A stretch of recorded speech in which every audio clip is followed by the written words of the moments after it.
Dear students, आज हमने जो टॉपिक डिस्कस कर रहे हैं that is about role of gypsum in agriculture and industry. Agriculture और इंडस्ट्री में हमने रोल ऑफ जिप्सम की बात कर ली थी। अब बच्चों ये पहले भी एक दो बार जिप्सम का जिक्र हुआ। तो जिप्सम हमारे पास इसके अगर केमिकल फार्मूला की बात करें तो जिप्सम इज कैल्शियम सल्फेट और 2H2O 2 वाटर मॉलिक्यूल इसमें प्रेजेंट होती है। अब सबसे पहले अगर हम एग्रीकल्चर में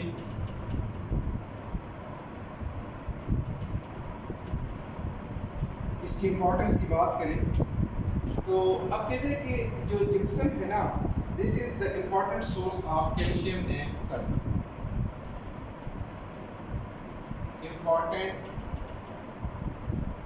source of calcium and sulphur.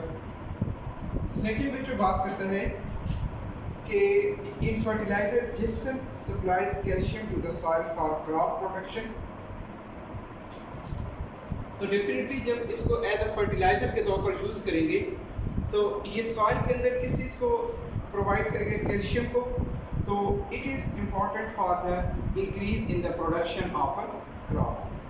तो और वो सॉइल जिसमें एक्सटेंसिव लीचिंग का प्रोसेस हो रहा हो तो उसके लिए हमारे पास ये इम्पॉर्टेंट जो है ना वो एक फर्टिलाइज़र है। जिप्सम को एज अ फर्टिलाइज़र के तौर पर यूज़ किया जाता है। In it is important for soil that have extensive leaching.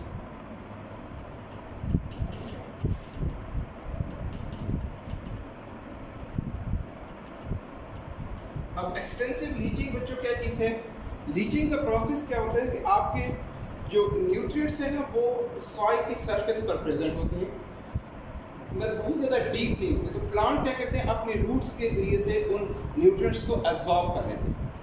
अब लीचिंग का प्रोसेस ये होता है कि वो जो न्यूट्रिएंट्स वो आपके रेन वाटर या फिर आप खुद अगर सॉइल में उसको पानी लगाएं तो उस क्रॉप को, तो उसके रिजल्ट्स में क्या होगा कि वो जो न्यूट्रिएंट्स होंगे वो उस न्यूट्रिएंट्स के साथ जब पानी नीचे जाएगा तो उस पानी के साथ वो न्यूट्रिएंट्स भी जो है ना वो नीचे अंडरग्राउंड वाटर तक जो है ना वो चले जाएंगे, बहुत डीप जो है ना सॉइल तक।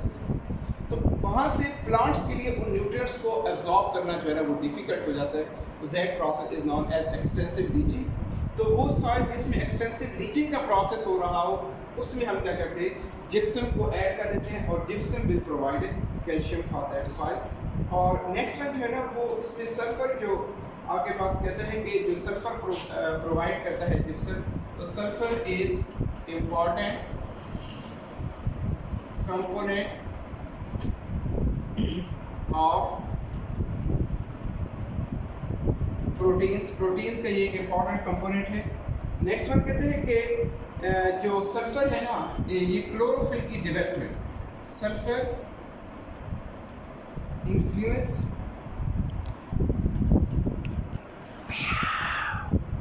The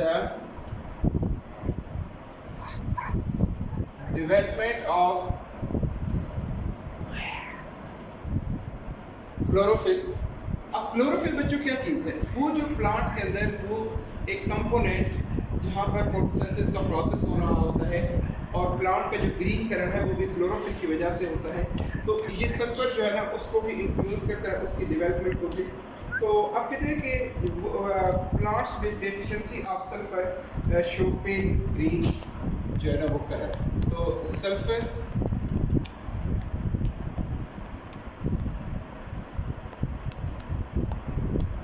deficiency in plants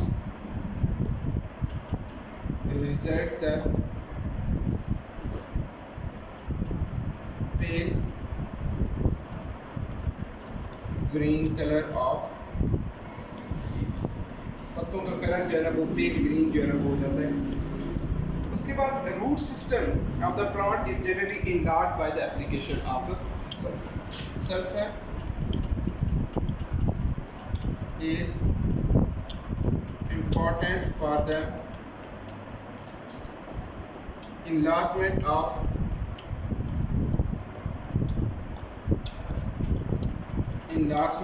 the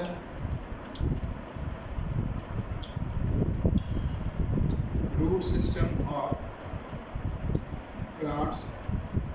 next one जो है ना वो क्रॉप की जो प्रोडक्शन है वो भी अगर आप सल्फर को अप्लाई करेंगे तो सल्फर के अप्लाई करने से जो क्रॉप की प्रोडक्शन है वो भी क्या हो जाएगी आपके पास है।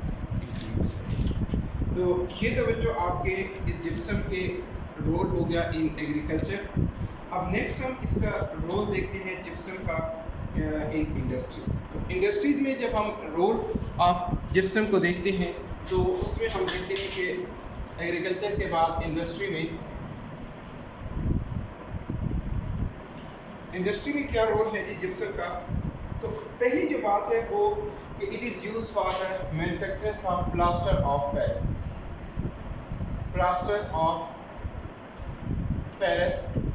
अब प्लास्टर ऑफ पेरिस कैसे बनता है जी जिप्सम से। अब कहते हैं कि जिप्सम को अगर हम हीट करें, अब CaSO4 2H2O अगर इसके 2 मॉलिक्यूल्स ले, इसमें टोटल वाटर के मॉलिक्यूल्स कितने हो गए 4 हो गए। तो अब कहते हैं कि अगर इसको हीट करें, केयरफुली हीट करें अबाउट 100 डिग्री सेल्सियस तक, तो कहते हैं क्या होगा कि ये third quarter of water molecule, third quarter का मतलब क्या है, ये 3/4% वाटर, 3.4% वाटर इससे रिमूव हो जाएगा। कि टोटल इसमें वाटर के मॉलिक्यूल्स कितने हो गए 4, तो 4 में से 3 वाटर के मॉलिक्यूल्स जो है वो रिमूव हो जाएंगे। तो CaSO4 और एक वाटर का मॉलिक्यूल जो है ना वो आपके पास रह जाएगा। तो this one is known as plaster of Paris. अब कहते हैं कि प्लास्टर ऑफ पेरिस आपके पास आ गया, इसके आगे यूजेस हम देखते हैं। लेकिन यहाँ पर एक बात कहते हैं कि अगर आप इसको अनकंट्रोल्ड हीटिंग करें, यानी कि अनकंट्रोल्ड हीटिंग करें, तो उसके रिजल्ट्स में क्या होगा, it will loses all water of crystallization, तो it will be convert into calcium sulphate. अब ये जो कैल्शियम सल्फेट है इसमें कोई भी वाटर ऑफ क्रिस्टलाइजेशन को प्रेजेंट नहीं है, तो this is known as a dead bird. इसको हम क्या कहते हैं, डेड बर्ड कहते हैं। तो डेड बर्ड के उसमें कोई भी वाटर ऑफ क्रिस्टलाइजेशन ना हो तो उसे क्या कहते हैं, डेड बर्ड। अगर आपके पास क्वेश्चन आ जाए कि how can we convert gypsum into plaster of Paris and dead burnt, तो अगर कंट्रोल्ड हीटिंग करेंगे तो it will loses 3/4 water molecules and it produce water of Paris. और अगर इसको स्ट्रांगली हीट करेंगे तो इसमें से सारे वाटर ऑफ क्रिस्टलाइजेशन रिमूव हो जाएंगे and then it produce a dead burnt. अब जो ये जो प्लास्टर ऑफ पेरिस है, अब इसकी यूजेस की अगर हम बात करें प्लास्टर ऑफ पेरिस की, तो आप कहते हैं इस प्लास्टर ऑफ पेरिस का जो एक मेन आपके पास यूज है वो है कि मेडिकल फील्ड। अब क्या होता है कि जब भी कोई आपको फ्रैक्चर वगैरह हो जाता है तो उसमें आपकी वो बैंडेजेस करके उसके ऊपर जो एक पेस्ट सी लगा देते हैं जिसे आप प्लास्टर कहते हैं कॉमन लैंग्वेज में। तो अब उसमें क्या किया जाता है कि ये प्लास्टर ऑफ पेरिस की पेस्ट बनाया जाता है, इसके अंदर वाटर के मिक्स करके प्लास्टर ऑफ पेरिस की पेस्ट बनाई जाती है और उस पेस्ट को बनाकर आपके बाजू के ऊपर जो है उसको प्लेस कर दिया जाता है। अब ये प्लास्टर ऑफ पेरिस में जब वाटर को हम ऐड करते हैं तो ये वाटर जो कि इसने वाटर ऑफ क्रिस्टलाइजेशन को लूज किया था, ये दोबारा उनको एब्जॉर्ब करके किसमें कन्वर्ट हो जाता है, जिप्सम में कन्वर्ट हो जाता है। तो जब ये उस वाटर को एब्जॉर्ब करते हैं तो ये फ़ौरन से जो है ना वो हार्ड हो जाता है। यानी कि प्लास्टर ऑफ पेरिस को आप जैसे प्लेस करते हो तो ये विद इन फ्यू मिनट्स जो है ना ये हार्ड हो जाएगा। और अब हार्ड होने की वजह ये नहीं है कि उससे वाटर एवेपोरेट कर गया, बाकी जैसे हम सारी चीज़ें हम कहते हैं कि वो पानी उनमें वाटर को ऐड करें तो वो दोबारा हार्ड हो जाती है क्योंकि उससे वाटर एवेपोरेट कर जाता है। इससे वाटर एवेपोरेट नहीं करेगा बल्कि ये वाटर खुद जो है ना वो क्या करेगा, एब्जॉर्ब करके और it will be convert into gypsum. ये रिएक्शन रिवर्स होगा, जब वो वाटर को एब्जॉर्ब करेगा वो सॉलिड फॉर्म में कन्वर्ट हो जाएगा और उसके अंदर जो छोटे छोटे पोर्स होंगे वो बिल्कुल फेल हो जाएंगे और इसके ऊपर से स्मूथ आपकी सरफेस हो जाएगी। तो वो आपके जो फ्रैक्चर्ड बोन होगी उसको एक फिक्स पोजीशन पर जो है ना वो होल्ड कर देगा। तो इसका एक जो प्लास्टर ऑफ पेरिस का यूज़ हो गया वो क्या हो गया, मेडिकल फील्ड में इसका यूज़ हो गया कि it is used in bandages. और जब ये दोबारा वाटर को एब्जॉर्ब करके सॉलिड फॉर्म में कन्वर्ट होता है तो इसके वॉल्यूम में कितना इंक्रीज होता है? 1% इंक्रीज इन वॉल्यूम। तो 1% इंक्रीज इन जो वॉल्यूम होता है उसकी वजह से बच्चों क्या होगा कि इसकी जो सरफेस पर वो पोर्स है वो पोर्स है। फिर आप पूछेंगे तो ये हो गया, it is for making plaster walls बनाने के लिए इसको यूज़ किया जाता है। तो प्लास्टर वाल्स बनाने के लिए यूज़ किया जाता है। उसके अलावा it is used in making coins, cast of statue,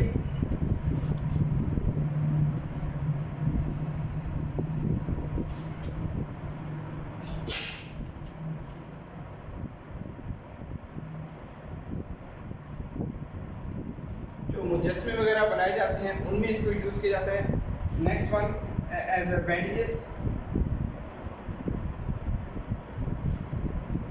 वगैरह के लिए इसको जो है वो यूज़ किया जाता है। ठीक है, तो ये इसकी इंडस्ट्री में एक यूज़ हो गया जिप्सम का या प्लास्टर ऑफ पेरिस की फॉर्म। अब हमारे पास कहते हैं कि जो प्लास्टर ऑफ पेरिस है ना, इसमें एक हमारे पास स्पेशल प्लास्टर होता है। अब स्पेशल प्लास्टर की अगर हम बात करें